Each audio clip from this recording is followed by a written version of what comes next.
everyone, thank you for tuning into my channel today. Today's video is going to be about savings. I have some really super easy tips for you guys that you can start to implement into your life that will make it so much easier to achieve the financial goals that you want. So I hope that you enjoy this video. Here are some really good tips that help me save money. Okay, so first and foremost, you really should, everybody should be saving a minimum of 10% of their income every month. Like, I would suggest set up an automated payment, like direct transfer from one account that your paychecks go into, and then have an automatic 10% every single month come from that account over into your savings account. That will really ensure that you are saving, you're not even thinking about it and it's happening. I think that's really important. I believe that a minimum of 10% should be going into your savings account every single month of all the money that you bring in. Like, this is so important. So, and then another thing. So this is how I have my account set up. Okay, so I actually don't just have a checking and a savings or just a checking. I have actually quite a few different accounts. And the reason why I do it like this is for these reasons. So first off, I have a tax-free savings account. And the reason for that is because when you put your money into the tax-free savings account, any interest that is earned off of that money, you don't have to pay tax on. So if you have it in a normal savings account, if you're accumulating interest all the time, and say if it's like $1,000 a year or $500 or $200 a year, whatever it is, you still have to pay tax. So putting it into a tax-free savings account will avoid the tax on any earnings for your savings. You can also use an RRSP. An RRSP is different from a tax-free savings account in the sense that RRSP, you are allowed to allocate a certain amount of your income into an RRSP savings account, and then you will not be taxed on that income. But the problem with the RRSP, which I don't personally like, is that you can't touch that money until you retire without being taxed on it. So although you can save it away, tuck it away, and not pay tax on that amount of income that you put there, you are not allowed to use it. And from what I find is most people end up going into the RRSPs, so they're dinged anyways. Personally, I am not a fan of RRSPs. I think they're a little bit more for times before, a little bit more like old-fashioned style. I just think the way that today's society is run, RRSPs, in my opinion, this is just my opinion, I feel like RRSPs are just not exactly the most ideal savings situation. Okay, so what I would recommend if you like to save money in accounts that, where you can't touch, like an RRSP definitely is harder to touch because you're going to be taxed on that, so you're hesitant to use that money in that account. But I would recommend, instead of an RRSP, go for a GIC, a Guaranteed Investment Certificate account. And what that does is you can choose a term like 1 year, 2 years, 5 years, and you can lock your money in. And there are different options available, whether if you withdraw, you lose the interest that was earned on it, or maybe some even have a penalty, or there's different accounts, GIC type of accounts that you can get. They're also called, what are they, a term savings account or something. What is it? Short, I forget, but you can ask somebody at your bank about these type of accounts. A GIC is nice because it is an investment fund. They don't pay a lot in interest back nowadays because interest rates are just really, really low right now. But it is still good. If you do your research, you can find somebody who is offering an all right interest rate and maybe better than your bank. And it just kind of helps you put that money in there, set aside whatever your largest amount is that you don't want to be spending, like you just never want to touch that for a really long time. Put that money into a guaranteed investment a certificate, and it kind of shuts it away from you, so you don't go into it knowing that you'll be penalized by losing the interest or whatever. That's what's always worked for me. So okay, so this is what I do. Right now, I actually don't have a GIC. I had one that just came up for expiration, so I kind of offloaded it into my TFSA, my tax-free savings account. So what I do is I make sure that I am, and not everybody's able to, but if you're able to, maximize your tax-free savings account. Put as much money as you are allowed into your tax-free savings account. I don't touch that money. To me, I look at that money as not spendable money. Then I have another savings account, and this savings account, I'm making it go up to a certain amount. And when that gets to a certain amount, and even now, I don't touch that money. Like I have a number in my mind, and that needs to get to a certain amount, and then I'll probably lock that into a GIC or something like that, or wait till next year when the TFSA amount is higher, and I can put some of that in there. To me, that account is just the one that's going up and to be locked away. Then I have my normal savings. So this is my savings that I accumulate money into, but this kind of savings is what pays off my credit cards every month. It allows me to buy something, a special item that might be a little bit expensive, stuff like that. So I wait for that savings to go up, and then so I can buy whatever I need to buy, or I pay off my credit card with that money. And if that savings account is low, I can't buy anything. So that's how it works. So after my savings is done, after a minimum 10% at least is into my other accounts that I don't touch, then whatever is left over, I can play with that, and that's that account. So that is my account, after everything's taken care of, all the bills are taken care of, that's like my play money. So I think first and foremost, always make sure that you are putting your savings first. I know if you have bills and stuff, and we can talk about that, and credit card debt, we can talk about that. That is very important. So if you have credit card debt, for example, credit card debt holds the highest interest rate of any debt that you probably have.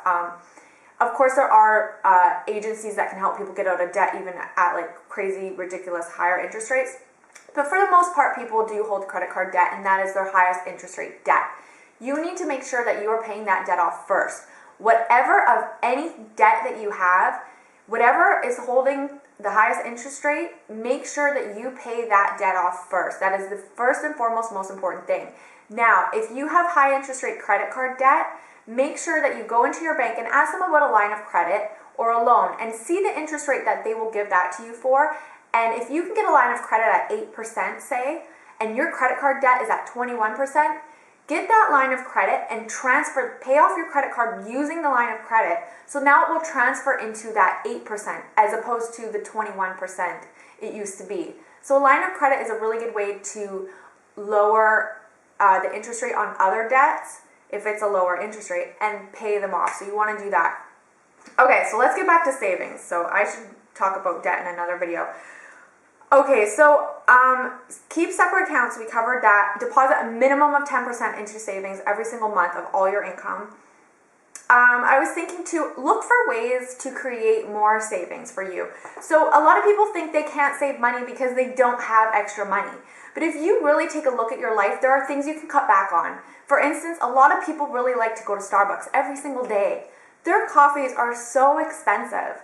For the most part, they're over $5. Most people don't get the plain black coffee. Most people get a fancy drink, and they are very expensive. Just cutting that back will give you so much more money. Like, just think, put that $5 into your bank account every single day. Like, that translates into a lot of money in a month. And, you can make your own coffee at home. I think another thing that's really important is meal prepping. If you don't work from home, if you work at an office or whatever, make sure you're bringing a lunch as opposed to always going out for lunch. Even if you're just hitting up Subway or another place that's not too expensive, that's still money out of your bank every single day when it doesn't need to be.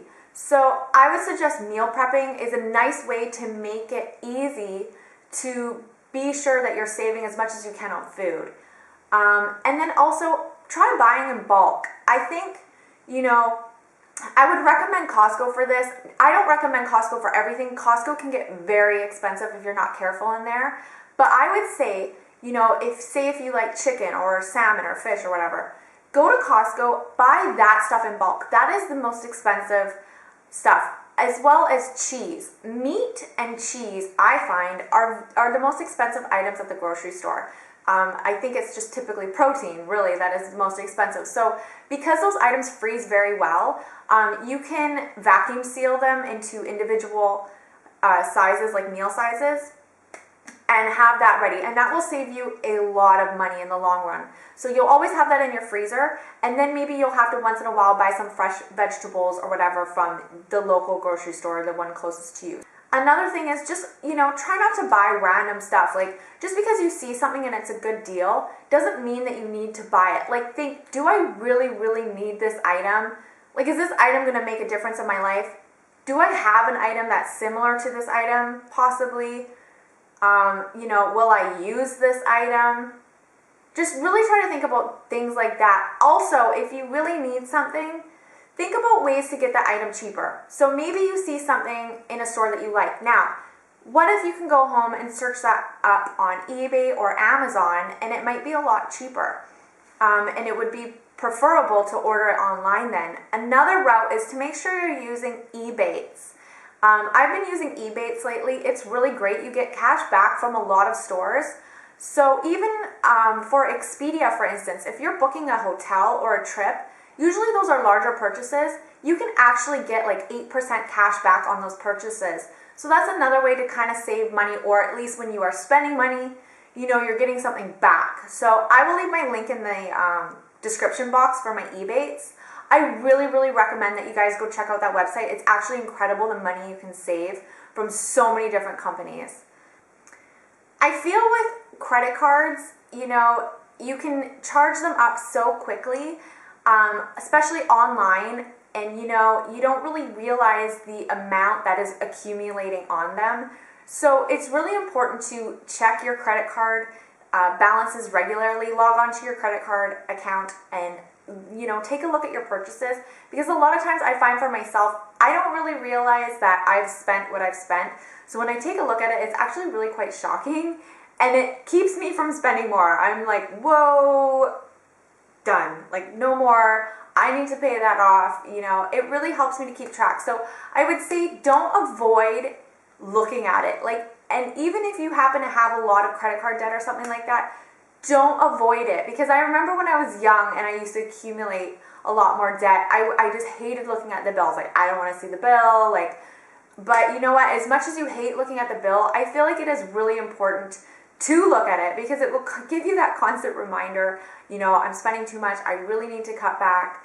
And then also it keeps you thinking too, like, I got to pay that back. So even if your bill's $1,000, right? Even if you have $200 to put onto it, take that $200, put it on. Don't think like, I'm going to wait until I can pay it off and then I'm going to transfer that money. Just get that $200 on there, because if you're only paying the minimum amount of your credit card balance every month, that whatever it might be, a $10 minimum amount or whatever, you're getting charged interest onto whatever balance you're owing. So just think this way when you're using your credit card. If you're not paying your credit card off every month, think this way about it.